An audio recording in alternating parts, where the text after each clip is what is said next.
Hey everyone, welcome back to part 2 of my 7 Days to Die guide to surviving your first few nights. In this video, we're going to go over the 7th night hoard, building a forge, and regaining your player's wellness. If you're new to this series, make sure to check out my past videos since it basically gives you the roots on the shelter and more. In this scene, what you're basically looking at is construction on the cellar we created, apart from the initial hidey hole. The hoard is going to spawn soon, so we decided it'd be best to get a room done down there, just so we could move our goods. After waiting the first wave out, you're typically going to want to wait about 1 hour past the start of daytime, initially 400, so that the zombies scram. For those of you who are more adventurous, feel free to challenge the zombies from the horde, but since you're watching this video, it's unlikely you're going to win. The zombies include the Screamer, the Spider, the Infected Police Officer, and the Feral Walker. Let's kick things off with the Screamer, by far the most threatening zombie on this list if you're low on ammo. Every time this monster screams, they summon a small horde with it, so make sure you take it out first. However, it only screams when it spots a player, and it's best to create a decoy. Since they're attracted to heat, a small shack with an open window and a lit fire should do the trick just fine. Be wary in the later days though, for stronger hordes and greater numbers spawn when she screams. Up next is the Spider, probably one of the most intimidating zombies on this list due to the way it walks, or crawls rather. Don't be afraid though, I've had a tougher time killing everyday crawlers, so this bad boy is just for show and could be taken out just as easily as any other zombies. On to the police officer. This booger not only has the ability to spew out acidic vomit, but looks quite stunning in his uniform. Not easy to sidestep, but quite possible. Having multiple on your case could cause problems for an inexperienced player though.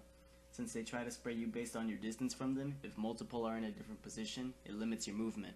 Last but certainly not least, the tall glass of water, aka the Feral Walker. This guy's the juggernaut of all zombies. Not only will it be difficult for most to strike his head with an arrow or bullet due to his height and walk, but if you do manage to hit it, it'd take about 3 steel tier arrows to the face. However, being a tank, he does hold a considerably precious type of loot. From blueprints to gun parts, this guy is definitely worth your time. Now that we've covered the wave and pretty much everything you need to know about the zombies that come with it, it's time to focus more on tools and construction. For iron tools, you're going to need a forge. Obviously, right? Well, here's the problem with that. A forge requires 20 hide, which can only be found on animals, and 2 iron pipes, which can be harvested with a wrench from a broken down car which exposes its metal rim, or looted from campsites. The wrench can also be crafted with 4 forged iron after finding a schematic for it. But how can you craft it without a forge? Base materials for the forge include 20 hide, 2 short iron pipes, 8 wood, 50 stone, and 50 clay. Clay can be obtained by digging in fairly noticeable patches on your map with the brown discoloration. As for finding the wrench, you can find those in the scorched earth biomes or in the housing areas. On to rebuilding your player status. You're typically going to want to stash the meat in a box until you either found a grill or pot from looting or create a forge. It's best to cook the grilled meat in the earlier stages when you're limited on goldenrod flowers, since it dehydrates you less than a charred meat. On to the goldenrods. They can be obtained in the wilderness and are preferred to the counterpart chrysanthemum flower since they can be replanted. The chrysanthemum flower lowers your body temperature in addition to a stamina and hydration boost.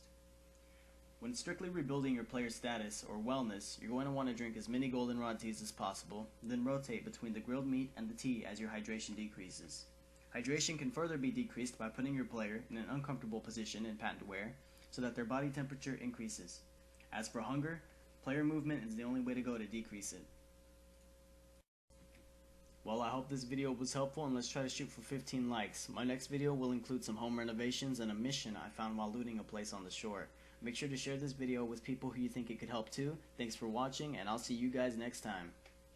I wish I could change all these people drifting away. Yeah, I wanna be as strong as Muhammad Ali when he swings it. So full as Indy, I read.